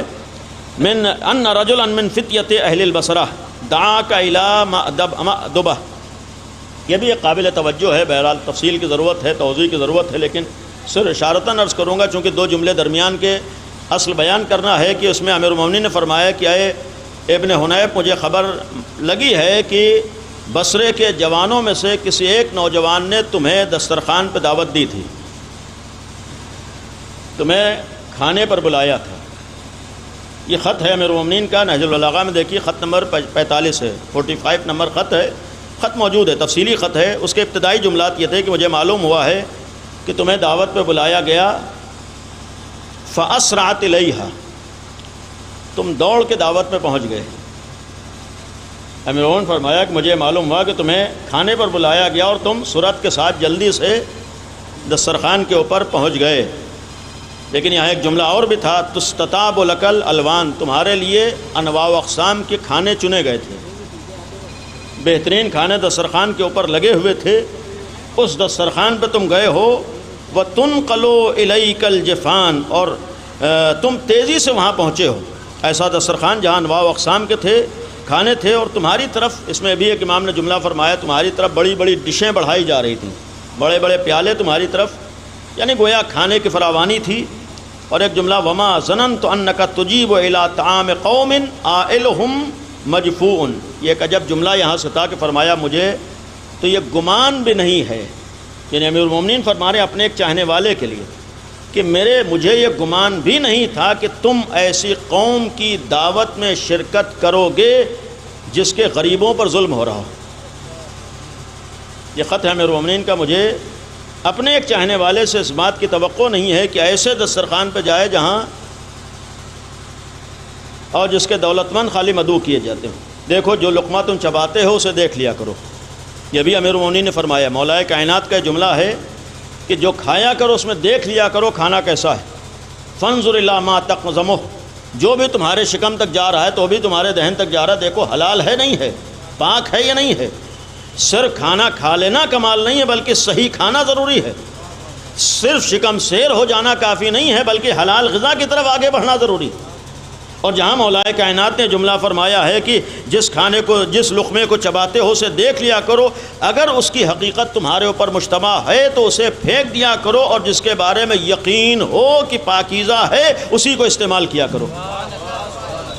یہ امیر المومنین کا جملہ ہے، مولا کائنات فرما رہے ہیں کہ جس کھانے کے بارے میں یقین ہو کہ حلال و پاک ہے اسی کھانے کو کھایا کرو، اس لیے کہ شاید اس جملے کا مفہوم یہ ہو کہ تمہاری زندگی کو، تمہارے وجود کو، تمہارے باطن کو، تمہاری معنویت کو جو چیز سب سے زیادہ بناتی ہے وہ یہی غذائیں ہوتی ہیں جو تمہارے شکم میں جاتی ہیں۔ یعنی یہ غذائیں خالی تمہارے جسم کے اوپر اثر انداز نہیں ہوتی ہیں بلکہ یہی غذائیں تمہاری فکروں کے اوپر بھی نظر انداز ہوتی ہیں، تمہاری صحت کے اوپر نظر انداز ہوتی ہیں، تمہارے نظریے کے اوپر بھی نظر انداز ہوتی ہیں۔ جیسا کھاتے ہو ویسی فکریں بھی بنتی ہیں، ویسی سوچ بھی بنتی ہے، ویسی نظریہ بھی بنتا ہے۔ لہذا مولا کائنات نے فرمایا کہ سب سے پہلے یہ سوچو کہ تم حلال غذا، پاک غذا کھا رہے ہو نہیں کھا رہے ہو۔ کم از کم ہم مولا کی اس بات پر عمل کرتے ہوئے طے کر لیں کہ آج کے بعد سے کوئی ناپاک غذا نہیں کھائیں گے، اور اس ذیل میں اشارتاً ایک بات عرض کروں گا کہ صرف ہمارے ہاں پاک ہاتھوں سے پکوا لینا کافی نہیں ہے، بلکہ پاک ہاتھوں سے کھانا بھی ضروری ہے۔ یعنی یہ ایک لمحہ فکریہ ہے کہ خالی پاک ہاتھوں سے پکوا لینا کافی نہیں ہے، بلکہ پاک ہاتھوں سے کھانا بھی ضروری ہے۔ ہم لوگ کبھی کبھی سوچتے ہیں پکایا تو پاک ہاتھوں نے ہے، لاکھ پاک ہاتھوں نے پکایا ہو، اگر کھلانے والے کے ہاتھ پاک نہ ہو تو پکانے والے کا پکانا بیکار ہو جائے گا۔ اس لیے کہ فرق کیا رہ جاتا ہے، اگر ہم نجس کھانے پہ تیار ہیں، نجس ہاتھوں سے پھر نجس پکائے ہوئے بھی کو بھی ہم کھا سکتے ہیں۔ لہذا امیر المومنین کی یہ گویا وصیت ہے ہمارے لیے، فرمایا کہ جس کھانے کو کھاؤ اس میں دیکھ لو کہ وہ پاک ہے یا نہیں ہے۔ شب ضربت ہے، امیر المومنین سے متعلق شب ہے، کم از کم یہ طے کریں کہ جو امیر المومنین نے ہم سے مطالبہ کیا ہے اس کے اوپر ہمیں عمل کرنا ہے۔ لیکن اس کے بعد کا جملہ امیر المومنین کا تھا الا وان لکل مأموم اماما، اصل یہیں تک آنا تھا۔ اس میں 2-3 باتیں ہیں، وقت زیادہ نہیں ہے، اشارتاً صرف عرض کروں گا، تفصیلات کسی اور موقع پر، کہ تمہیں یہ معلوم ہونا چاہیے کہ ہر ماموم کا کوئی نہ کوئی امام ضرور ہوتا ہے۔ دیکھیے عقیدہ امامت تو ہمارا ہے، لیکن مولا کائنات نے فرمایا ہے کہ ہر ایک کا کوئی نہ کوئی امام ہوتا ہے، یقتدی بے، جس کی وہ پیروی کرتا ہے۔ اس کے معنی یہ ہے کہ صرف امامت کا مسئلہ دعوے سے طے نہیں ہوتا ہے، بلکہ پیروی اقتداء سے طے ہوتا ہے۔ یعنی امیر مومنین کے الفاظ ہیں کہ زبان سے نہیں پتہ چلے گا کہ تمہارا امام کون ہے، تمہارے عمل و کردار سے پتہ چلے گا کہ تم نے کس کو امام مانا ہے۔ جس کی پیروی کرو گے وہی تو تمہارا امام ہوگا۔ اگر اچھے کام سمجھ میں دکھائی دے رہے ہو تو تم نے اچھوں کو امام مانا ہے، اگر تمہاری زندگی میں برے کام نظر آ رہے ہو تو اس کے معنی یہ نہیں ہے کہ تم نے اچھے کو امام بنایا ہے۔ امام فرما رہے ہیں کہ ہر ایک کا کوئی نہ کوئی امام ہوتا ہے، جس کی انسان پیروی کرتا ہے، جس کی انسان اقتداء کرتا ہے۔ اور ایک جملہ یہ قابل توجہ ہو، وَيَسْتَضِيءُ بِنُورِ عِلْمِهِ، جو جس کو امام مانتا ہے اس کے علم سے بھی بہرہ مند ہوتا ہے، اس کے علم سے بھی ضیاء حاصل کرتا ہے، روشنی حاصل کرتا ہے۔ یہ تو ہم لوگوں کو فخر ہے کہ دنیا میں جیسا صاحب علم امام ہم کو ملا ہے دنیا کے کسی قوم کو نہیں ملا ہے۔ جیسا امام کائنات میں ہم کو صاحب علم ملا ہے دنیا کے کسی قوم کو ایسا صاحب علم امام نہیں ملا ہے۔ امام نے کیا فرمایا، جس کا کوئی امام ہوتا ہے تو قوم اور اس امام کے ماننے والے معمومین اپنے امام کے علم سے بھی فائدہ اٹھاتے ہیں۔ تو کبھی تو ہم پلٹ کے دیکھیں کہ ہم نے اپنے امام کے علم سے کتنا فائدہ اٹھایا ہے۔ کبھی تو ہم غور کریں کہ ہمارا اگر سب سے بڑا صاحب علم امام تھا تو ہماری علمی کیفیت کیا ہے۔ اگر ہمارا یہ دعویٰ ہے کہ علی سے بڑا کوئی عالم نہیں ہے تو کبھی ہم پلٹ کے دیکھیں کہ ہماری علمی کیفیت کیا ہے۔ اگر ہم یہ دعوے دار ہیں کہ ہمارا ہر امام علم میں کسی سے پیچھے نہیں تھا تو آج علمی میدانوں میں ہم کہاں پر ہیں۔ اور یہ یقین رہے کہ جب تک ہمارے پاس علم نہ ہو، یہ زمانہ اور حالات ایسے ہیں کہ یہاں ہر طاغوتی طاقت غلام بھی بنانا چاہتی ہے، ہر شیطانی طاقت ذلیل و رسوا بھی کرنا چاہتی ہے۔ لیکن ہم نے ان دنوں میں دیکھ لیا کہ جن قوموں کے پاس علم ہے وہی عزت کے ساتھ سر اٹھا کر جی سکتے ہیں، جس کے پاس علم نہ ہوگا اسے غلامی بھی کرنا پڑے گی، اسے ذلیل و رسوا بھی ہونا پڑے گا۔ چاہے وہ 56 اسلامی ملک ہوں، انہیں بھی ذلت و رسوائی کی زندگی پر مجبور ہونا پڑے گا۔ اگر کوئی قوم ان تمام طاغوتوں کے مقابلے میں کھڑی ہو پائے گی وہی قوم ہوگی جس کے پاس علم پایا جاتا ہوگا، جس کے پاس ٹیکنالوجی پائی جاتی ہوگی۔ لہذا اگر تم نے علی جیسے کو امام مانا ہے تو طے کر لو کہ علم میں کسی سے پیچھے نہیں رہو گے۔ یہ علم خالی تمہاری انکم کا ذریعہ نہیں بنے گی، بلکہ یہ علم تمہیں عزت بھی دے رہی ہوگی، یہی علم تمہیں ہوگا، یہی علم تمہیں ذلت و رسوائی سے بچا رہا ہوگا۔ لہذا ہم یہ سوچ کے محنت نہ کریں کہ ہماری انکم زیادہ ہو جائے، یہ سوچ کے پڑھیں کہ ہمارا عزت و وقار باقی رہ جائے۔ ہم یہ سوچ کے خالی محنت نہ کریں کہ ہمیں اچھی سیلری مل جائے، بلکہ یہ سوچ کے پڑھیں کہ ہم علم میں اتنے آگے چلے جائیں کہ کسی کے آگے سر نہ جھکانا پڑے۔ ہمیں یہ سوچ کے پڑھنا ہے کہ ہمیں کسی کی غلامی نہ کرنا پڑے، ہمیں کسی کے آگے سر نہ جھکانا پڑے۔ اور اتنا تو یقین ہے کہ اگر ہم یہ طے کر لیں کہ ہمیں محنت کرنا ہے تو ہم سے آگے کوئی نہیں جا سکتا۔ اس لیے کہ علی والا اسے کہتے ہیں جو طے کر لیتا ہے وہ کر کے رہتا ہے۔ علی والوں کے اندر وہ جرت ہوتی ہے، علی والوں کے اندر وہ جذبہ ہوتا ہے، علی والوں کے اندر وہ شجاعت ہوتی ہے کہ جو طے کر لیتے ہیں وہ کر کے رہتے ہیں۔ اگر یہی قوم طے کر لے کہ علم میں ہمیں کسی سے پیچھے نہیں رہنا ہے تو یہ محنت کر کے آگے جا سکتی ہے، لیکن پہلی شرط ہے طے تو کرے کہ ہمیں آگے جانا ہے۔ بھائی دیکھیے بہت سے معاملات تو بیساکھی کے ذریعے سے ہو سکتے ہیں، لیکن ہر معاملہ بیساکھی سے طے نہیں ہوتا ہے، بلکہ بعض معاملات میں خود سوچنا پڑتا ہے، خود فکر کرنا پڑتا ہے، خود ارادہ کرنا پڑتا ہے۔ کسی قوم کو زبردستی نہیں پڑھایا جا سکتا ہے جب تک اس قوم کے اندر خود احساس نہ پایا جا رہا ہو۔ آپ اربوں روپے قوم کے اوپر خرچہ کر دیجئے کہ پڑھ لکھ جائے، پیسوں سے کوئی نہیں پڑھتا ہے بلکہ اپنے ہمت و ارادے اور ہمت سے پڑھتا ہے۔ لہٰذا سب سے پہلے ہم کو ارادہ کرنا ہوگا کہ ہمیں محنت کرنا ہے، ہمیں طے کرنا ہوگا کہ ہمیں محنت میں کمی نہیں کرنا ہے۔ لہٰذا اگر علی والے ہیں تو ہم یہ طے کر لیں کہ ہماری تعلیم میں محنت میں کمی نہیں ہوگی، تعلیمی میدانوں میں ہم اگر علی والے ہیں تو پڑھ لکھ کر ثابت کریں گے کہ علی کے چاہنے والا پڑھائی میں کسی سے پیچھے نہیں رہ سکتا ہے۔ بسا اوقات افسوس ہوتا ہے کہ جب رزلٹ سامنے آئے اور اس میں کسی اہم عہدے کے اوپر کسی علی والے کا نام نہ ہو، یہ واقعاً لمحہ فکریہ ہوتا ہے۔ ہم یہ نہ کہیں کہ ہماری تعداد کتنی ہے، نہیں، اسی ہمارے درمیان جن کی تعداد ہمارے مقابلے میں کچھ نہیں ہے وہ بھی تو پڑھ لکھ کر آگے چلے جاتے ہیں۔ بھائی آج اگر ہمارے ہاں یہ شکوہ ہے کہ ہماری تعداد کتنی ہے تو تعداد کی بنیاد پر کوئی نہیں جاتا ہے بلکہ اپنی محنت و ہمت کی بنیاد پر آگے جاتا ہے۔ یعنی اتنا تو ثابت ہے، علم وہ چیز ہے کہ انسان رکاوٹیں نہیں کھڑا کر سکتا ہے۔ آدمی ہماری صلاحیتوں کی بنیاد پر اگر ہمیں نوکری نہ دے لیکن ہمارے علمی رکاوٹیں کھڑی نہیں کر سکتا ہے۔ دنیا میں علم و دولت حاصل کرنے میں تو آدمی رکاوٹ بن سکتا ہے، کرسی تک پہنچنے میں تو آدمی رکاوٹ بن سکتا ہے، مال حاصل کرنے میں تو آدمی رکاوٹ بن سکتا ہے، لیکن دنیا کا کوئی انسان علم حاصل کرنے میں رکاوٹ نہیں بن سکتا ہے، اس لیے کہ علم تو انسان کے اختیار میں ہوتا ہے، محنت آدمی کے اختیار میں۔ اگر ہم یہ مل کے طے کر لیں کہ ہمیں محنت میں کمی نہیں کرنا ہے، یقین رکھیے جیسے ایرانی مٹھی بھر قوم ہے آج پوری دنیا کے مقابلے میں سر اٹھا کے کھڑے ہوئے ہیں، یقیناً ان کا عقیدہ ہے، یقیناً خدا پر بھروسہ ہے، یقیناً امام کا سہارا ہے، لیکن خالی امام کا سہارا نہیں بلکہ اس سہارے کا جو تقاضا ہے اسے بھی پورا کیا ہے۔ اگر امام کا نام لیا ہے تو امام کا نام لے کر جتنا محنت کر سکتے تو انہوں نے محنت کیا ہے، تب آج وہاں پر کھڑے ہیں۔ اگر آج ان کے پاس علم نہ ہوتا تو آج یہ اپنے ملک سے بیٹھ کر یہ چاروں طرف ہر ایک سے مورچہ نہیں لے سکتے تھے۔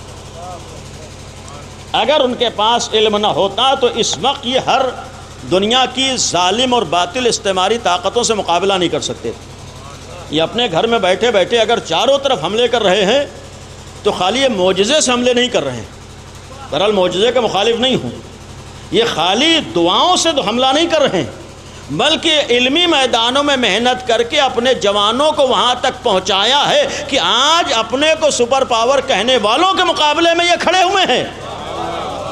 یعنی یہ معمولی چیز نہیں ہے، جو آج اپنے کو سپر پاور کہتے تھے، جو اس بات کے دعوے دار تھے کہ دنیا کی ٹیکنالوجی ہمارے ہاتھ میں ہے، جو اس بات کے دعوے دار تھے جو ہم چاہیں گے وہ دنیا میں ہوگا، لیکن ایک ایرانی مٹھی بھر قوم نے یہ ثابت کر دیا کہ جو دنیا والے چاہیں وہ نہیں ہوتا ہے بلکہ جو محنت کرتا ہے وہی آگے بڑھتا ہے۔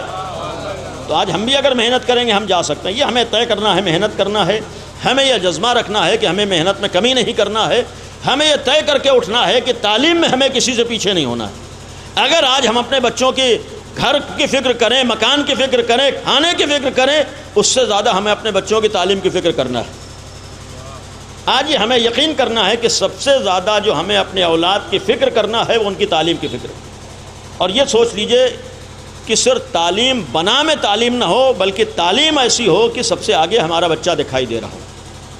اور یہ جملہ میں نے اکثر مجلسوں میں جوانوں کے لیے بطور گزارش کہا ہے کہ ہم یہ طے کر لیں اگر علی والے ہیں تو جس علمی میدان میں جائیں گے یہ طے کر کے جائیں گے کہ سب سے اوپر اگر نام ہونا چاہیے تو علی کے چاہنے والے کا ہونا چاہیے۔ اگر یہ جذبہ ہوگا تو یقیناً ہم آگے جائیں گے۔ لہذا امیر المومنین نے فرمایا کہ جو کسی کو امام مانتا ہے اس کے علم سے بھی فائدہ اٹھاتا ہے، یستضیء بنور علمہ۔ اور اس کے بعد فرمایا کہ الا وان امامکم، اب یہ عجیب جملہ امام نے فرمایا، الا وان امامکم قد اکتفى من دنیاہ بتمرہ ومن طعمہ بقرصہ۔ امام فرماتے ہیں امیر المومنین حکومت کا زمانہ ہے، فرمایا کہ تمہیں یہ بھی معلوم ہونا چاہیے کہ تمہارے امام نے پوری کائنات کو اپنے اختیار میں رکھنے کے باوجود اور ظاہری حکومت پر آ جانے کے باوجود 2 بوسیدہ لباس اور 2 لقمے کھانے کے اوپر اکتفا کیا ہے۔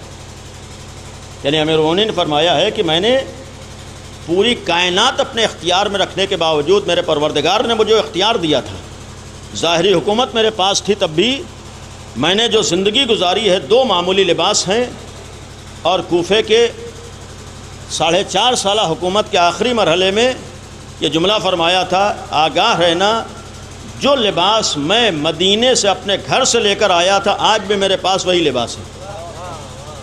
حکومت کرنے کے بعد امیر المومنین فرمایا، پھر فرمایا تھا کہ صرف لباس نہیں بلکہ کھانے پر بھی میں نے اکتفا کی بقرصہ، صرف 2 ٹکڑوں پر، 2 روٹیوں پر، الا وانکم لا تقدرون علی ذلک، یہ بھی فرما دیا مجھے معلوم ہے کہ تم ایسی زندگی نہیں گزار سکتے ہو اور نہ تم سے مطالبہ ہے، اس لیے کہ تم اس کے اوپر قدرت نہیں رکھتے ہو۔ لیکن اس کے بعد فرمایا ولیکن اعینونی، لیکن تم میری مدد کرو۔ مولا کے یہ الفاظ ہیں، لہٰذا میں عرض کروں، مولا نے فرمایا میری مدد کرو، کہ وہ زندگی نہیں گزار سکتے جیسی میں نے گزاری، اور ایسا مطالبہ میں نہیں، لیکن جس بات کا مطالبہ ہے 4 چیزیں امیر المومنین نے فرمائی ہے۔ فرمایا میری مدد کرو، سب سے پہلے بورعین، پرہیزگاری کے ذریعے سے، تقوی کے ذریعے سے، اپنے کو اللہ کی معصیت سے بچانے کے ذریعے سے، اپنے کو گناہوں سے محفوظ رکھنے کے ذریعے سے، یعنی زندگی میں گناہ نہ ہو، زندگی میں معصیت نہ ہو، زندگی میں غلط کام نہ ہو۔ اگر تم نے گناہوں سے اپنے کو بچا لیا، یہ علی کی مدد کی ہے۔ اگر تم نے تقوی و پرہیزگاری اختیار کی ہے تو امیر المومنین فرما رہے یہ میری مدد ہے۔ اور اس کے بعد دوسرا جملہ فرمایا واجتہاد، جو میری مدد ہو سکتی ہے وہ تلاش و کوشش کے ذریعے سے ہوتی ہے، یعنی یہ بیکاری کے ذریعے سے علی کی مدد نہیں ہو سکتی ہے، یہ ٹائم بربادی کے ذریعے سے علی کی مدد نہیں ہو سکتی ہے، یہ مختلف اڈوں کے اوپر بیٹھ کر وقت برباد کرنے سے علی کی مدد نہیں ہو سکتی ہے، یہ مختلف جگہ خالی بیٹھ کر وقت برباد کر کے میٹنگیں کرنے سے علی کی مدد نہیں ہو سکتی ہے، یہ ہوٹلوں پہ ٹائم برباد کرنے سے علی کی مدد نہیں ہو سکتی ہے۔ مولا نے فرمایا ہے کہ اپنا وقت ان کاموں میں صرف کرو جس کا فائدہ دنیا میں بھی ہو، آخرت میں بھی ہو۔ کبھی تو سوچو کہ اللہ نے ایک عمر تمہیں اس کائنات میں دی ہے، وقت برباد کرنے کے لیے نہ دی ہے بلکہ اپنے کو کسی لائق بنانے کے لیے دی ہے۔ ظاہر سی بات جو بننے کا زمانہ ہے، اگر ہوٹلوں پہ گزرے گا تو ہم کچھ نہیں بن سکتے ہیں، اگر خالی میٹنگوں میں گزرے گا تو ہم کچھ نہیں بن سکتے ہیں، اگر خالی اڈوں پہ کھڑے ہو کر گزرے گا تو ہم کچھ نہیں بن سکتے ہیں۔ مولا نے فرمایا واجتہاد، دیکھو محنت کرو، تلاش کرو، ہمت رکھو، کوشش کرو۔ اور تیسری چیز عفتن، پاک دامنی کا بھی خیال کرو، پرہیزگاری کا بھی خیال ہو، پاک دامنی کا بھی خیال ہو۔ اس کا دائرہ بہت وسیع ہے، حجاب بھی ہے، پردہ بھی ہے، زبان کی طرف کنٹرول ہے، بقیہ سارے معاملات ہیں۔ اور آخری وسداد، دیکھو جس چیز کا تم خیال کرو اور وہ علی کی مدد ہوگی، اپنے دین میں مستحکم و ثابت قدم رہو۔ حالات بدل جائیں لیکن تم سے دین چھوٹ جائے ایسا نہ ہونے پائے، دنیا تمہارے مقابلے میں آ جائے تم دین سے الگ ہو جاؤ یہ نہ ہونے پائے، دنیا کو ٹھوکر مار دینا لیکن دین کو نہ چھوڑنا، دنیا تمہارے پاس نہ آ جائے لیکن دین سے تم دور نہ ہونا۔ اس لیے کہ یاد رکھو مفہوم یہی تو ہے، امیر مومنین جیسی ذات گرامی جس نے دنیا کو ٹھوکر مار دی، یہ اس لیے ماری ہے کہ ذرہ برابر اگر دنیا میں کوئی فائدہ ہوتا تو علی کبھی اسے ٹھوکر نہ مار رہے ہوتے۔ لہذا امیر مومنین نے فرمایا ہے کہ تم کوشش کرو، دین میں مستحکم رہو، دنیا اگر تمہارے مقابلے پر بھی آ رہی ہے، نقصانات اگر بظاہر ہوں تو دین پر باقی رہنے میں فائدہ ہے، دین کو چھوڑ دینے میں نقصان ہے۔ اور یہی وجہ تھی جب دین پر وقت پڑا ہے تو مولا کائنات جیسے ذات گرامی نے آخری لمحات میں جس بات کی فکر کی ہے وہ دین تھا۔ کل میں نے شب میں بھی ایک جملہ عرض کیا تھا، جب رسول اللہ نے امیر المومنین کو شہادت کی خبر دی، سب سے پہلا سوال امیر المومنین نے رسول اللہ سے یہی کیا تھا کہ اے اللہ کے رسول، جس وقت میں دنیا سے جاؤں گا، جس وقت میرے سر پہ تلوار لگے گی، جس وقت میں شہید کیا جاؤں گا، افی سلامت من دینی، کیا اس وقت میرا دین محفوظ رہے گا نہیں محفوظ رہے گا؟ امیر المومنین کا یہ سوال ہے، خطبہ شعبانیہ پڑھیے، مشہور خطبہ ہے، اس خطبے میں یہ جملہ امیر المومنین سے منسوب ہے، مولا کائنات نے فرمایا تھا اس وقت میرا دین محفوظ رہے گا۔ امیر المومنین نے سوال کیوں کیا ہے؟ جس کی وجہ سے لوگوں کا دین ہو اسے اس بات کی کیا فکر ہے کہ ہمارا دین محفوظ رہے گا نہیں محفوظ؟ جس کی بنیاد پر لوگ دیندار بن رہے ہوں، جس کی وجہ سے لوگوں کو دین مل رہا ہو، جس کے صدقے میں دین ہو، جس کے اوپر آ کر دین مکمل ہو رہا ہو، اسے سوال کی ضرورت کیا ہے کہ میرا دین؟ یہ امیر المومنین نے اپنے لیے سوال نہیں کیا بلکہ ہمارے اور آپ کے لیے سوال کر کے ایک پیغام دیا ہے کہ آخری لمحے تک جس بات کی فکر ہو وہ دین کی فکر ہو۔ اور یہ سوال کرنے کے بعد رسول اللہ نے خبر دی، یا علی یہ عظیم مہینہ ہے، عظمتوں والا ہے، لیکن اسی عظمتوں والے مہینے میں تمہارے سر مبارک کے اوپر تلوار لگے گی، اشقى الاولین والآخرین تمہارے سر کے اوپر تلوار لگائے گا، تمہارا چہرہ تمہاری داڑھی تمہارے خون سے رنگین ہوگی، امیر المومنین کو خبر دی ہے۔ امیر المومنین نے سوال کیا تھا کہ میرا دین سالم رہے گا؟ فرمایا یا علی، گویا مفہوم تھا تمہارا دین سالم نہیں ہوگا تو پھر کس کا دین سالم ہوگا؟ عزیزو، جو خبر رسول اللہ نے دی تھی، آج یہ شب آ گئی، شب 19ویں ماہ سیام ہے۔ کل کی صبح امیر المومنین کے سر مبارک کے اوپر ضربت لگی ہے۔ آج شب میں ہم نے اور آپ نے بھی افطار کیا۔ تاریخ میں ہے کہ امیر المومنین نے اس ظاہری زندگی کا آخری افطار اپنی چھوٹی بیٹی جناب ام کلثوم کے گھر پر کیا۔ مولا کائنات کا ایک دستور یہ بھی تھا، یہ شاید درس تھا، پیغام تھا، ایک دوسرے کا خیال کرنے کا، ایک دوسرے سے رابطہ رکھنے کا، حسن سلوک کا، صلہ رحم کا بھی شاید ایک طریقہ یہ تھا کہ امیر المومنین ہر شب اپنے کسی ایک اولاد کے ہاں مہمان ہوتے تھے۔ روایتوں میں ہے کہ 18ویں ماہ رمضان کی شام کو امیر المومنین اپنی بیٹی جناب ام کلثوم کے مہمان تھے۔ جناب ام کلثوم نے اپنے بابا کے لیے دسترخوان کے اوپر، چونکہ مزاج کو جانتی تھیں، لہذا جناب ام کلثوم نے امیر المومنین کے لیے جو زندگی کا آخری افطار تھا دسترخوان کو رکھا ہے۔ مولا کائنات نماز سے تشریف لائے، ایک جملہ اگر محسوس کر سکیں کہ اگر ہم کو اور آپ کو اپنے باپ سے محبت ہو اور ہم کو یہ معلوم ہو کہ ہمارا باپ آج ہمارا مہمان ہوگا، تو آدمی کس طریقے سے اہتمام کرے گا، کیسے انتظام کرے گا؟ اور اگر علی کی بیٹی کو یہ پتہ ہو کہ میرا علی جیسا بابا آج میرا مہمان ہوگا، تو وہ کیسے اپنے باپ کے لیے اہتمام کر رہی ہوگی، کیسے اپنے باپ کے لیے انتظام کرے گی؟ ایک باپ کے ایصال ثواب کی مجلس ہے، اولادیں موجود ہیں، بیٹے ہیں، گھر والے ہیں، عزا ہے۔ محسوس کیجئے آج ہر ایک کو اپنے باپ کے جانے کا احساس ہوتا ہے۔ کسی بھی عمر میں باپ جا رہا ہو، کسی بھی عمر میں باپ سے جدائی ہو رہی ہو، اولاد کے لیے باپ کی جدائی ناقابل برداشت نظر آتی ہے۔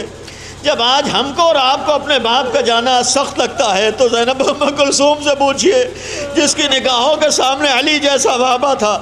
امیر المومنین آئے ہیں، جناب ام کلثوم کے مہمان ہوئے، بیٹی نے دسترخوان بچھایا ہے، دسترخوان کے اوپر جناب ام کلثوم نے، بہرحال روایت کا جملہ نہیں ہے، دل یہی کہتا ہے دوسری دنیا والوں کو پیغام دینے کے لیے، جس وقت دسترخوان بچھایا دو چیزیں لا کر سامنے رکھی ہیں۔ ایک روٹی کے ساتھ، چونکہ امیر المومنین کے لیے ہے، البتہ صاف صاف جملہ فرمایا تھا کہ میرا مطالبہ تم سے ان چیزوں کا نہیں ہے، لیکن روایت میں ہے کہ امیر المومنین جو کی خشک روٹی کھایا کرتے تھے، اور بعض واقعات میں یہ ہے کہ کوئی دوسرا اس روٹی کو کھا نہیں پاتا تھا۔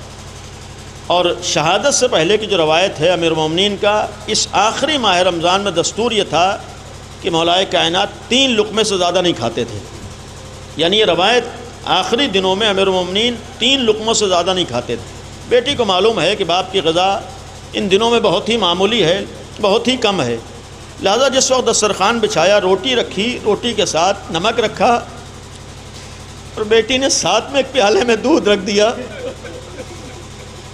ایک دفعہ امیر المومنین نے دسترخوان کو دیکھا، بیٹی کے چہرے کو دیکھ کر ایک جملہ فرمایا ہے، بیٹی کبھی اپنے بابا کو ایک وقت میں 2 نعمتوں کو ایک ساتھ استعمال کرتے ہوئے دیکھا ہے۔ جناب ام کلثوم نے چاہا کہ بڑھ کے نمک کو اٹھا لے۔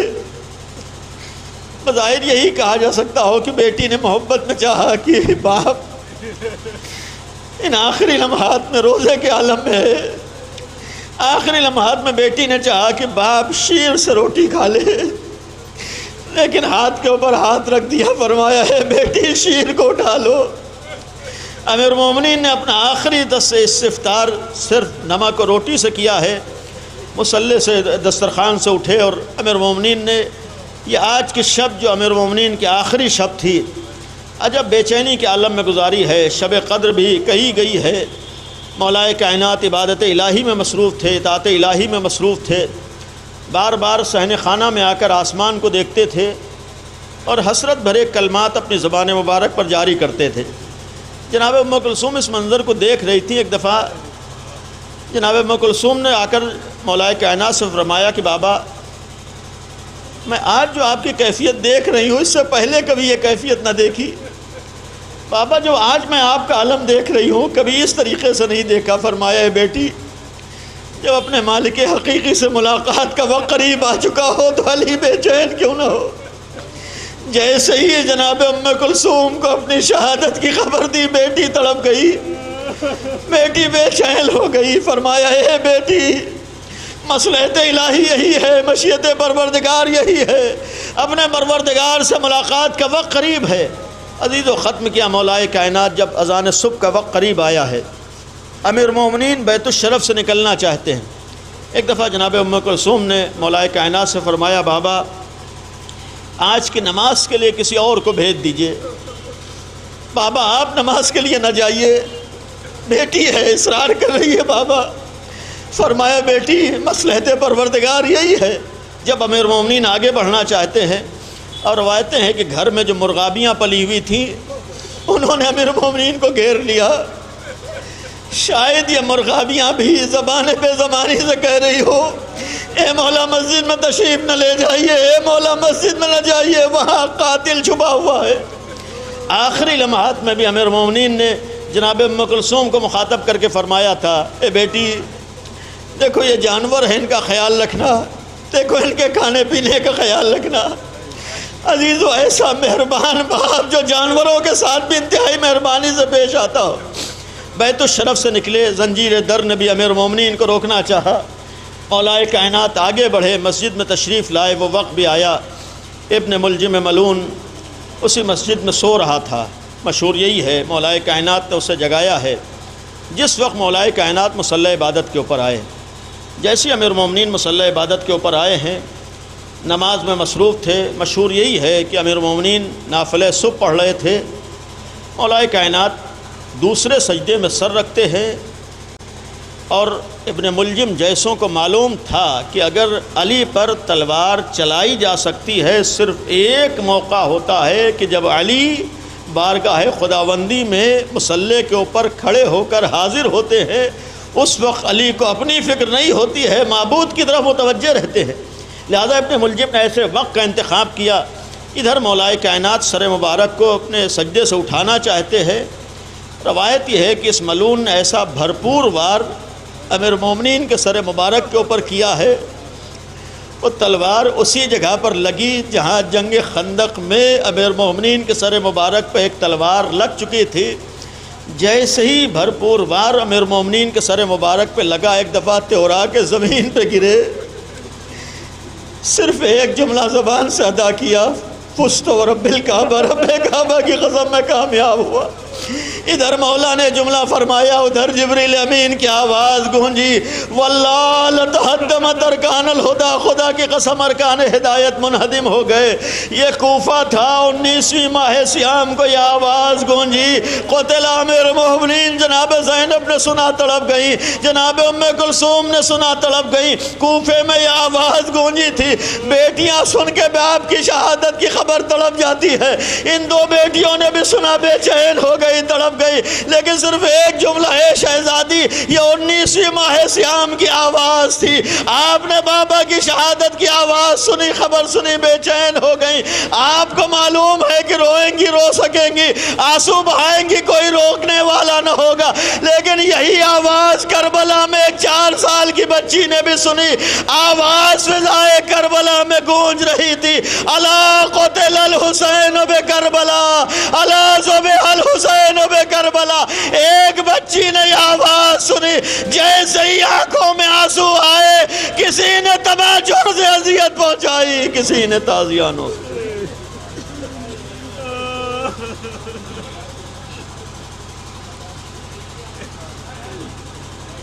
الا لعنت اللہ علی القوم الظالمین، سيعلم الذین ظلموا وأي منقلب ينقلبون۔ خدایا ہمارے اس عبادت کو قبول فرما، خدایا مرحوم کی مغفرت فرما، مرحوم کے درجات کو عالی فرما، حاضرین کے تمام اعزاء جو مرحوم ہو گئے ان سب کی مغفرت فرما۔ خدایا شب قدر ہے، ہم سب کا امیر مومنین اور امام عصر کی معرفت عطا فرما۔ خدایا ہمارے امام کو ہم سے راضی فرما، پالنے والے اس شب کی عظمت کو سمجھنے کی توفیق عطا فرما۔ خدایا مولائے کائنات کا واسطہ ہمارے تمام گناہوں کو معاف فرما۔ خدایا ہم لوگوں کو ہر طرح کے گناہوں سے محفوظ فرما۔ خدایا جہاں جتنے مومنین موجود ہیں ان سب کی تمام دلی حاجات کو قبول فرما۔ خدائے عظیم شب کا واسطہ سب کی حاجتوں کو پورا فرما، خدایا سب کی مشکلات کو حل فرما، خدایا ہم لوگوں کو علم و عمل کی توفیق عطا فرما، خدایا ہم سب کو محنت کرنے کی توفیق عطا فرما، خدایا ہمارے سماج سے ہر طرح کی جہالت کا خاتمہ فرما، پالنے والے امیر المومنین کی تعلیمات اور ان کی وصیت پر عمل کرنے کی توفیق عطا فرما، خدایا اہل بیت اطہار کا واسطہ ہے مومنین جہاں جہاں سب کی جان و مال عزت و ناموس کی حفاظت فرما، خدایا ملک ایران کی حفاظت فرما، خدایا اسلامی انقلاب کی حفاظت فرما، خدایا وہاں مومنین کی حفاظت فرما، خدایا علماء و مراجع کی حفاظت فرما، پالنے والے دشمن کی تمام سازشوں کو ناکام فرما، خدایا ظالمین کا خاتمہ فرما۔ معبود اس شب کا واسطہ ہے، اہل بیت کا واسطہ ہے، قرآن و اطرت کا واسطہ ہے، اس وقت کی جو ظالم طاقتیں ہیں، ظالم افراد ہیں، فرعون وقت ہیں، ان سب کا خاتمہ فرما۔ پالنے والے اہل بیت اطہار کا واسطہ ہے، امام زمانہ کے ظہور میں تعجیل فرما، ہم لوگوں کو امام کے ناصروں میں شمار فرما۔ گزارش ایک دفعہ سورہ فاتحہ کی تلاوت فرما کر جملہ مرحومین مومنین مومنات اور مرحوم سید اقبال حسین عابدی ابن سید حامد حسین عابدی صاحب کی روح کو اور جملہ مرحومین کے ارواح کو شامل کریں، بالاخص گزشتہ دنوں جو مومنین شہید ہوئے ہیں اور آج بھی شہید ہوئے ہیں متعدد مومنین، ان سب کی ارواح اور سر فہرست رہبر معظم انقلاب آیت اللہ سید علی حسینی خامنائی ایصال فرما دیں۔ اللہ الرحمن الرحیم مالک یوم الدین۔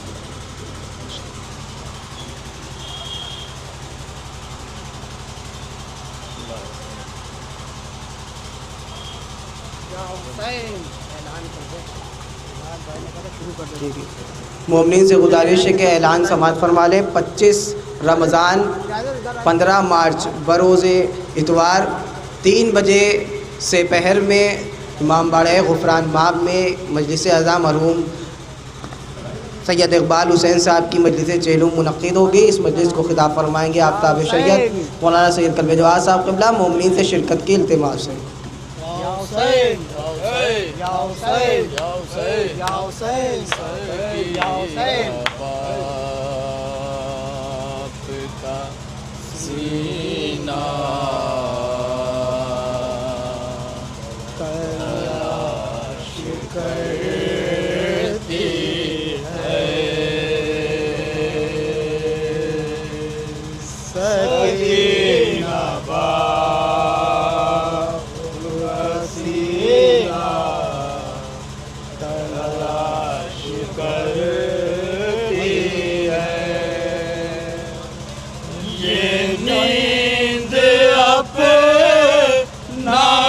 چھونا تلاش کرتی ہے، سکینہ باب کا سینہ تلاش کرتی ہے، وہ کربلا میں مدینہ تلاش کرتی ہے، کربلا میں مدینہ تلاش کرتی ہے، جو لٹ گئی ہے وہ دنیا تلاش کرتی ہے،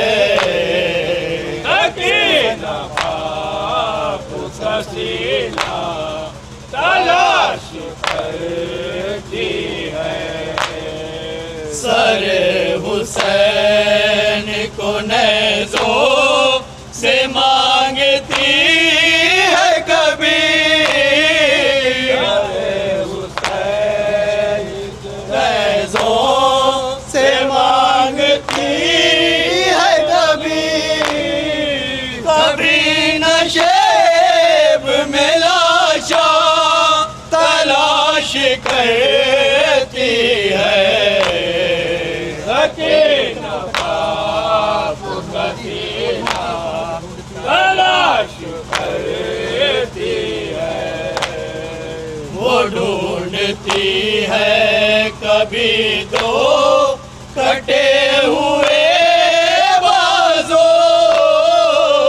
ڈھونڈتی ہے کبھی دو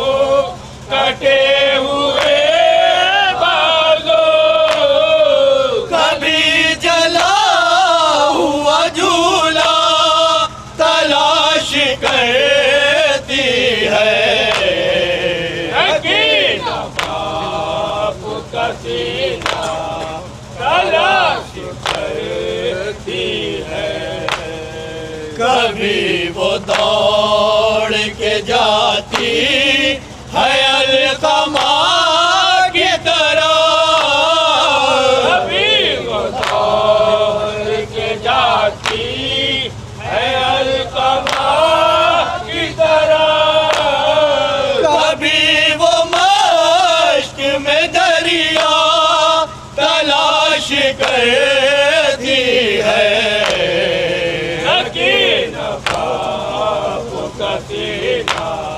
تلاش کرتی ہے، وہ چومتی ہے کبھی تو کٹے ہوئے بازو، وہ چومتی ہے کبھی تو کٹے ہوئے بازو، کبھی رسن کا کنارہ تلاش کرتی ہے، حقیر پاپ کا سینہ تلاش کرتی ہے، کبھی وہ ڈھونڈتی ہے برچھیوں میں اکبر کو، کبھی وہ ڈھونڈتی ہے برچھیوں میں اکبر کو،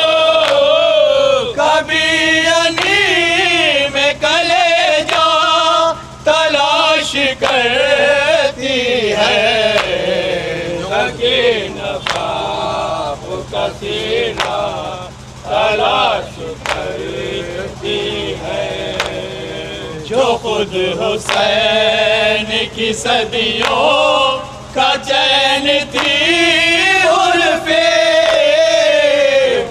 حسین کی صدیوں کا چین تھی عرفے، وہ اب سکون کا لمحہ تلاش کرتی ہے، حقیر باپ کا سینہ تلاش کرتی ہے، علی علی ہائے علی علی علی ہائے علی، تیغ جو غازی پا چلے ہائے علی علی علی، تیغ جو غازی پا چلے ہائے علی علی علی، شمع امامت کے بجھے ہائے علی علی علی، شمع امامت کے بجھے ہائے علی علی علی، اٹھ گیا داماد نبی، اٹھ گیا داماد علی، اٹھ گیا داماد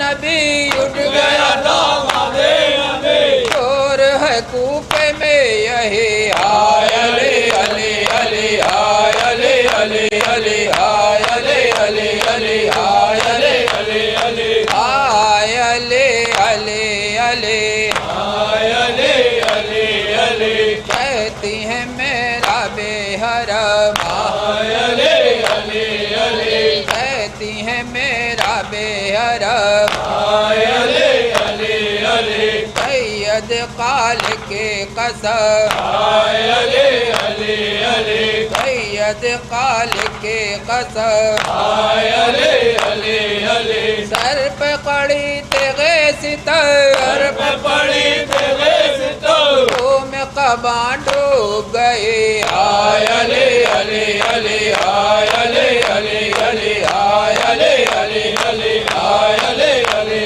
علی، ہائے علی علی علی، ہائے علی علی علی، شاہ کا تابو چلا، ہائے علی علی علی، چھا گئے اشکوں کے گھٹا، ہائے علی علی علی، غم کا فلک ٹوٹ پڑا، غم کا فلک ٹوٹ پڑا، صدر زمیں کا گئے ہائے علی علی علی، ہائے علی علی علی، ہائے علی علی علی، ہائے علی علی علی، ہائے علی علی علی، ہائے علی علی علی، ہائے علی علی علی، ہائے علی علی علی، حیدری السلام علیکم یا ابا عبداللہ، السلام علیکم یا ابن رسول اللہ، السلام علیکم یا ابن امیر المومنین، السلام علیکم یا ابن فاطمہ الزہراء سیدۃ نساء العالمین، السلام علیکم جمیع الشہداء کربلا